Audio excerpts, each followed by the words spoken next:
دیوان میں یہ قرارداد پیش پیش ہوں کہ ان کے ساتھ ہے جناب والا ضروری ہے کہ میں آپ اس دیوان میں ہر طرف اور مملکت خدا پاکستان کا شہری آزادی کی بات کرتے ہوئے یہ بھی بتاتا ہوں کہ کوئی کہیں شہر یا شہری اس وقت تک حقیقی معنی آزاد نہیں ہو سکتا جب تک کچھ قوانین اور پابندیاں نہ ہوں. اگر کوئی پابندی نہ ہو تو وہ آزادی نہیں بلکہ ہماری رہے گی. خیر اب آتے جناب والا ہم آزاد ہیں دہشت گردوں کو توڑ جواب کے لیے. ہم آزاد ہیں عناصر اور قانون کی شکست میں جانے کے لیے. ہم آزاد ہیں عوام کو وہ پیسہ واپس لینے کے لیے. کیوں جناب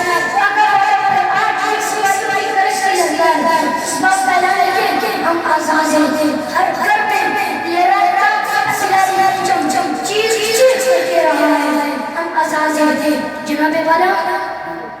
آج مذہب سے زراعت لیا کرکٹ سے لے کر میڈیا تک عوام سے عوامی نمائندوں تک قانون نافذ کر سکتے اداروں سے قانون نافذ ہوتا ہر شخص کے صاحب ہے. جو ملی ہے یہ آزادی کہ دنیا ہوئی حیران ایک قائد اعظم سے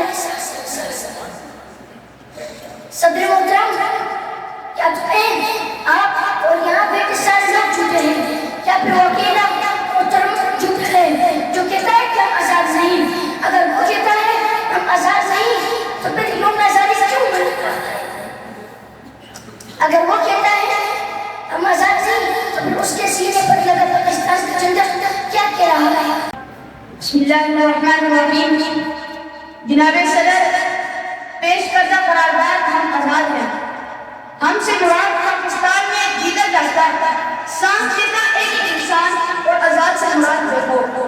لیکن حقیقت یہ ہے کہ ہمارے سروں پر تو ہم خوف کی تلواریں لٹکتی رہتی ہیں. آزاد سے مراد خود مختار. لیکن ہمارے سیاستدان جو پسپورٹ تھامے امریکہ کے سامنے اپنی قوم اور قوم کی اہمیت کا سودا کرتے نظر آتے ہیں. آزاد سے مراد کسی کی تابع نہ ہونا. لیکن ہم تو آج بھی انہیں چاکیداروں انہیں وڈیروں انہیں لوٹیروں انہیں چاندروں انہیں ظالموں انہیں تحریک اور بیگم حکمرانوں کے تابع ہیں. تو مذہبی اعتبار سے یہ قرارداد ابھی اور مسترد کی جاتی ہے. اگر ایمان میں بیٹھا کوئی ایک نوجوان بھی کھڑا ہو کر یہ کہتے کہ ہاں جتنی آزادی ہمیں ملی ہے وہی ہمارے لیے کافی ہے تو میں ابھی اور اسی وقت یہاں کی بجائے وہاں کھڑا ہوں. لیکن جناب صدر ہم آزاد نہیں ہیں. یہ کس آزادی کی بات کرتے ہیں جس ملک میں وارڈر پورے کے ساتھ لڑکے گلاس کو زنجیروں سے باندھ کر رکھا جائے تو وہاں انسان کے ہاتھ کیسے آزاد ہو سکتے ہیں؟ جناب صدر اصل میں جو مکرم محترم سامنے کھڑے ہیں وہ خود کو سعودی شہزادہ سمجھتا ہے کیونکہ وہ جو پاکستان کی کہانی سناتا ہے وہ پاکستان کو ہم نے کبھی دیکھا ہی نہیں. جناب صدر جس ملک کے حکمران کی ترقی کا عالم یہ ہو کہ ان کی دولتیں دن ہوں گی اور رات دگنی بڑھتی جائے اور ترقی کا یہی پیمانہ ہو تو پھر میں کیسے کہوں کہ ہم آزاد ہیں؟ جہاں حکمران وطن کے امین نہیں بلکہ گڑی چور ہو اور جب ہنگامہ ہو تو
جناب صدر ہم آزاد